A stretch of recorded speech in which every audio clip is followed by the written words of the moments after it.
Hi, I'm Michelle, Director of Educational Content and Programs at Shape America. And if you want to learn more about health and physical education, you are going to love Toy Talk Tuesdays. And I'm not talking about these kinds of toys. I'm talking about Teachers of the Year. Shape America Teachers of the Year represent the best adapted physical education, dance, health, and physical education teachers in the United States, and you get to hear directly from them. So make sure that you subscribe so you don't miss an episode, and be sure to comment below with the tips and resources you want to hear about most. If you're interested in learning about how to become a Shape America Teacher of the Year, just make sure to click the link right here below. Thanks so much for watching.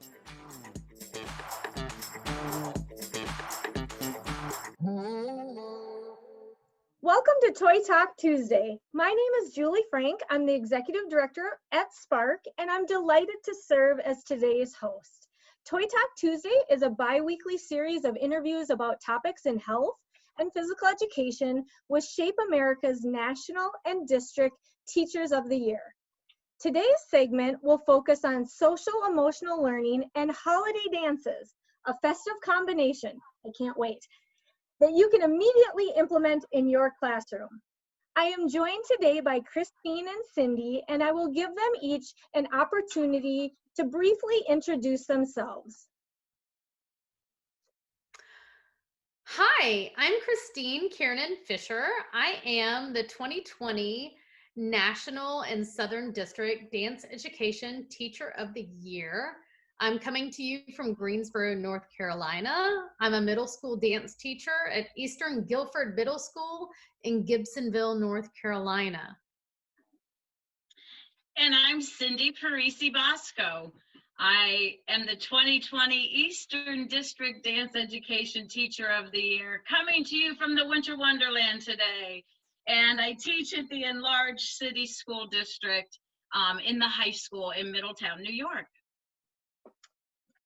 As members of the Shape America Teacher of the Year community, you have a unique platform to share your expertise, talents, and leadership with health and physical education teachers across the country. We are so proud of your accomplishments and appreciate you participating today. I'm now going to turn the program over to Christine to kick us off. Hi, so I'm going to focus really specifically on one SEL moment and one holiday moment. So as you can see, the slide says, what are you looking forward to most over break? As we go into vacations and holidays, whether it's Thanksgiving or winter holidays, many schools, many districts, they all have their different norms, they have their different practices, they have their different policies on how they deal with recognizing, celebrating, and teaching about holidays around the world. So some schools avoid talking about it altogether. We won't discuss it. Some schools create a space where we're going to learn and share about as many traditions around the world as we can. In my classroom, I like to create a space where students can share, but I also don't want to pressure them to share if they're not comfortable with that. So my perspective on it is inclusivity without pressure. Inclusivity without pressure. So when I was a younger teacher, I would say, oh, tell me how you celebrate the holiday. Tell me what your tradition is. Tell me what you did. And I thought I was being really inclusive by inviting these students to share. And as years went by, I realized that maybe some students weren't ready or wanting to share. So, easy question to ask your students. What are you looking forward to most over break? This leaves a wide open question for your students to say, Christmas, presents, Hanukkah, all the things. They could include anything about their tradition or their holiday they want to share, but they could also say sleeping, playing Xbox. My family eats empanadas the first day we're on vacation. It opens the door for them to share any tradition that they want that could be associated with a holiday or could not be associated with a holiday. And I think that's super, super important. And I learn so much about the fun traditions that my students have, both related to holidays and just related to the break. Like, first day of break for me, that's the first day we build the fire. It has nothing to do with a holiday, but my first day of vacation is the first day of fire. I don't care if it's 62 degrees outside. First day of fire. That's a tradition in my family. So I really think it's important to leave the door open for students to share and not share as far as holidays are concerned. And just what are you looking forward to most over break allows them to invite you into their holiday tradition or invite you into their winter tradition. And I think that's super important. So after we talk about all these awesome things, and I learned so much fun, I think about, okay, well, I want to do something fun in the classroom with my kids that celebrates the holidays before we go. We usually have like a Monday and a Tuesday before we go on break. What are we going to do? So this usually segues to, what do we all have in common? And that takes me to our next slide. We can all agree on snow. Oh, yeah. Woo! It doesn't matter what holiday, it doesn't matter what you celebrate. We can all, everybody wants a snow day. We can all agree on snow. So my favorite thing to do the last 2 days is to just do a fun dance. You know, using vocabulary that's been built through the fall up until December. And it's a time that it's fun. They can follow along. When I say it's non-technical, I mean it's vocabulary they've already learned. I'm not having to stop and teach a new step.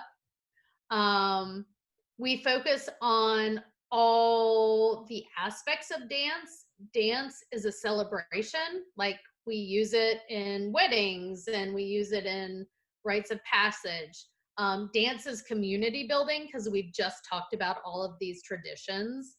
And dance is performance. So when we do our snow dance, you know, we'll incorporate some vocabulary that we have. I invite the students to build some. So I'll usually build the first 2 8s and then invite them to incorporate some movement based on their celebrations. So we get to share a little bit. Snow, Snow, Snow by Band of Merrymakers is one of my favorites. We can't forget Dean Martin's Let It Snow, Let It Snow, Let It Snow.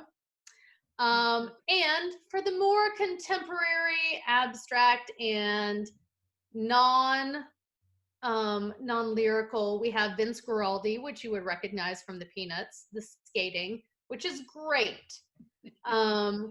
So after we've shared our traditions and our fun, building a winter holiday dance to celebrate together is a fun way to send us off before the holidays.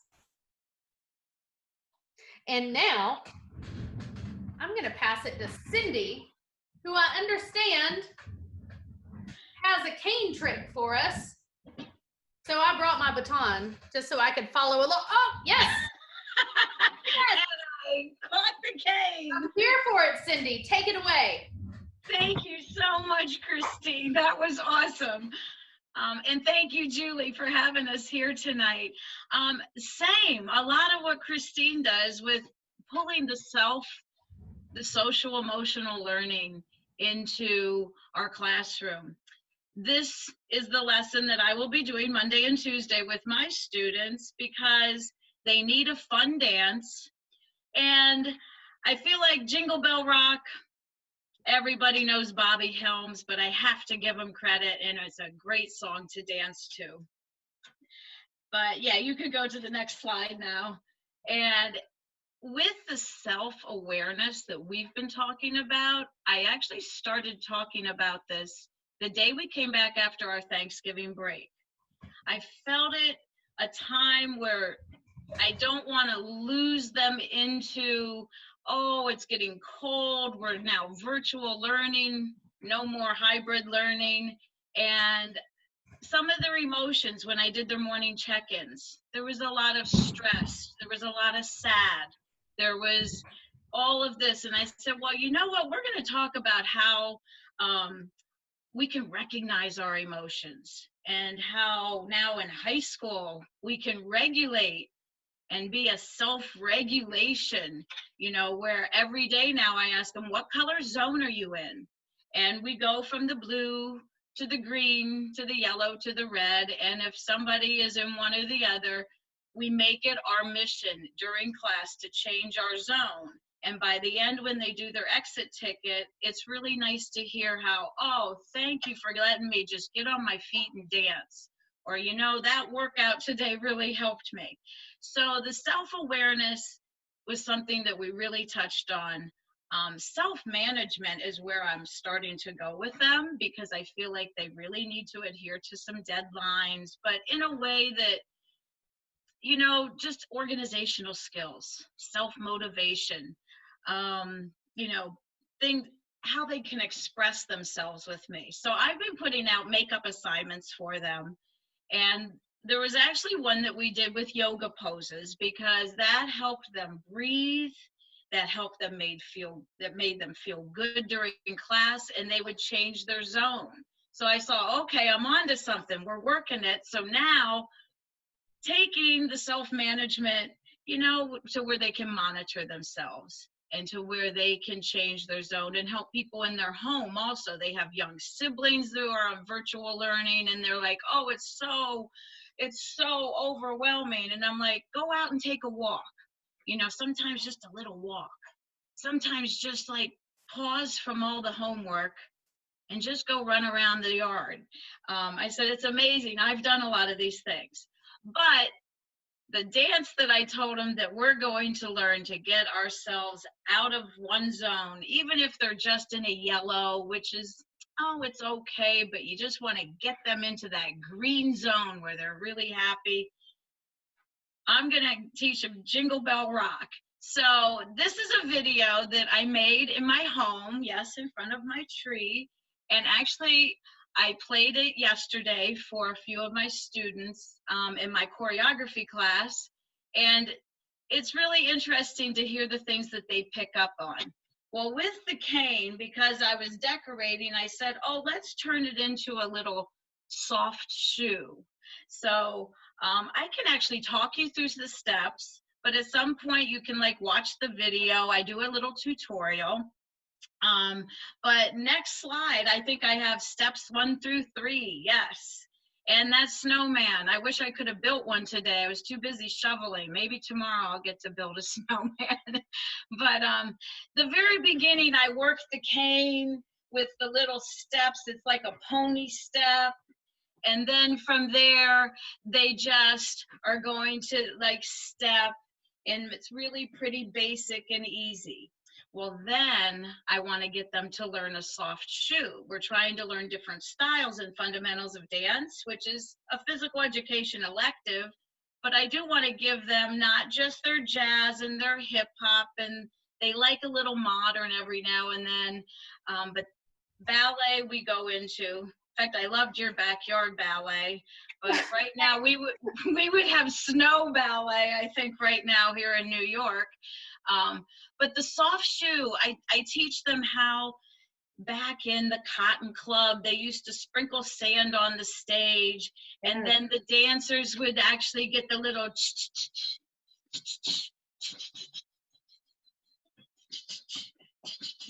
and then it turns into a dance. I loved to tap dance when I was a kid. So I I know they're starting to want to learn tap, which is really exciting to me. It's coming back.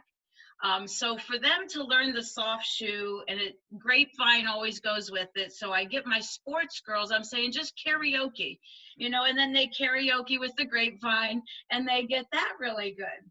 But then we could go to the next slide, and I told them you really get to practice because in the song, the same melody repeats.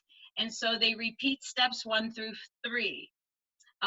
I really like a repeat in class because then it just reinforces the beginning of the dance and they all get it like this. Then it goes into the fun part of the song and the rock, okay? The rock the night away. And they know the rock from Michael Jackson from the 80s when we get out the rock. So they know that, they know triple hips, right, left, and left, right, left. And then I like using little analogies. Okay, now you're gonna all jump into a toboggan. Okay, so they all have to change their formation and get in lines and things.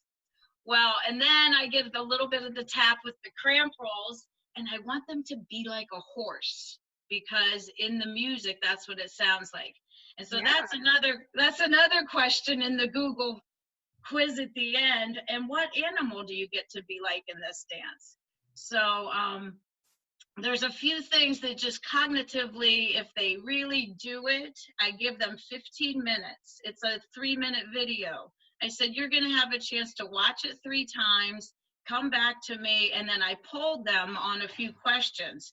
An easy one, bonus point day, what prop was I using in my dance? Was it tap shoes? Was it a hat? Or was it a cane? And you know what? I knew then either they were with me in class, they did the assignment when I sent them away to do it, because I don't always do that. I make them stand up and dance with me a lot, just because it's more fun for me. And I think they like interacting with their fellow classmates. But let's go to the next slide and we can wrap up this dance, because step 7 and 8, oh, it's just a little sway and turn this way. And then you get the little flip the cane and catch it. I'll tell you, I told them don't use anything sharp in your house. I said, but I've used a drumstick, I've used a fingernail file, I've used all kinds of things to teach them. But I might just use right now this drumstick because I think that will be seen. If you tap the drumstick down and then you just flip it and you catch it, then you twist it under your arm, and then just to make it really, yeah, you got it, Christine, that's perfect. And then you got the top hat on, and then you can do some step kick, New York kind of kicks on the end of the dance. And basically, oh, you got it. I have so much fun with it. And some of the kids actually pulled top hats out of some of my musical theater. They pulled the top hat out on video at the end of class, and they like learning tricks. So I felt like a candy cane trick was just appropriate for this holiday dance. And it taught them a few skills. A lot of them do the musicals. And I said, you saw our guy in Hello Dolly do a cane trick, and they didn't expect it. They just thought he was walking with it. Well, and then he flipped it and put it under his arm and took off, and everyone was like, wow. So tricks are always fun in our class. And the assessment piece, I feel like, is important. I know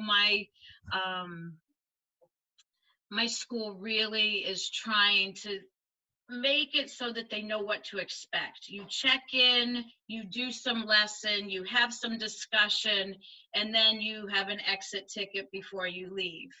Virtual learning is definitely challenging us to keep them inspired and in tune. And I feel like sometimes I'm a dancing clown, but you know what? If I get them to smile in a day, it makes me so happy. And I know it makes them happy. And at the end, when I ask in a poll a lot of times, now what zone color are you in? and I see all the greens hit the chat or in the poll, it's like, okay, we're letting them know that you don't have to stay in a blue and a sad and an overwhelmed zone. You can do things in daily life to make yourself happy and enjoy it. See, to me, you got to enjoy it. So I always say, get the music on and let's dance.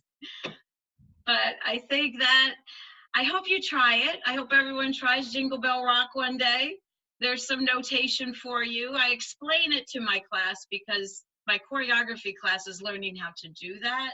And I said, every choreographer notates differently. It's what works for you. If you can remember what you created, jot something down that lets you remember it. But this seems to help some of my students that are a little more, they want to read everything and learn it instead of always hearing it and seeing it. So the combination, I'll tell you, they get it.